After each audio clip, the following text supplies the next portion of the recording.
ওই ছোট শহরে এই ৩০০ প্রতিবন্ধী বাচ্চাদের নিয়েও কি ভালো কাজ করা যায় তেমন ভাবে এবং চেষ্টা করে। আমরা প্রতিবন্ধী বলে আমরা ফেলনা নাই, আমরাও মানুষ, এই জিনিসটা প্রমাণ করেছে। একতা উন্নয়নের নাম শুনতে পাই আমি সুমন ভাইয়ের মাধ্যমে। আমি দৃষ্টি প্রতিবন্ধী হওয়া সত্ত্বেও আমি বিশেষভাবে কম্পিউটার শিখে জ্ঞান লাভ করতে পারছি।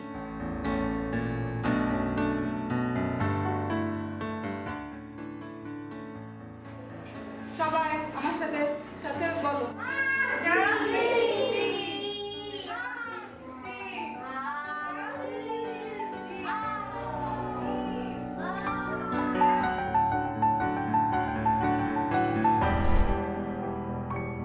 আমি একতা উন্নয়ন সংগঠনের মাধ্যমে কীভাবে সেলাই এবং বাজারজাত করতে হয় পণ্য সেই সম্পর্কে ট্রেনিং করে এখন নিজেকে স্বাবলম্বী করে উঠেছি। সুমনের যে স্পেশাল বাচ্চাগুলো আছে আমি তাদেরকে স্বাবলম্বী করতে চাই এবং তাদের পাশে সর্বক্ষণ আমি থাকতে চাই। শ্রোতা বন্ধুরা, কেমন আছেন আপনি? কাছে দূরে যে যেখান থেকে শুনছেন রেডিও ঝিনুকের নিয়মিত আয়োজন হ্যালো 99.2, আপনাদের সবাইকে আরও একটাবার স্বাগত জানাচ্ছি এই অনুষ্ঠানে কথা বন্ধু হয়ে আছে আমি সুমন পারভেজ, আমি অলিফা কবি, আর আপনাদের শোনাবো নানা ধরনের আপনাদের পছন্দের গান। সুমন পারভেজ একজন দৃষ্টি প্রতিবন্ধী কর্মী।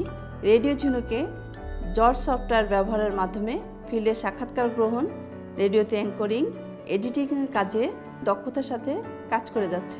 একতা উন্নয়ন সংগঠনের ভবিষ্যৎ পরিকল্পনা হলো সমাজের প্রতিটি প্রতিবন্ধী ছেলে মেয়েকে শিক্ষিত করে গড়ে তোলা এবং সময় উপযোগী প্রশিক্ষণ দিয়ে তাদের কর্মসংস্থানের সুযোগ করে দেওয়া, যাতে সমাজে কেউ তাদের বোঝা না ভাবে।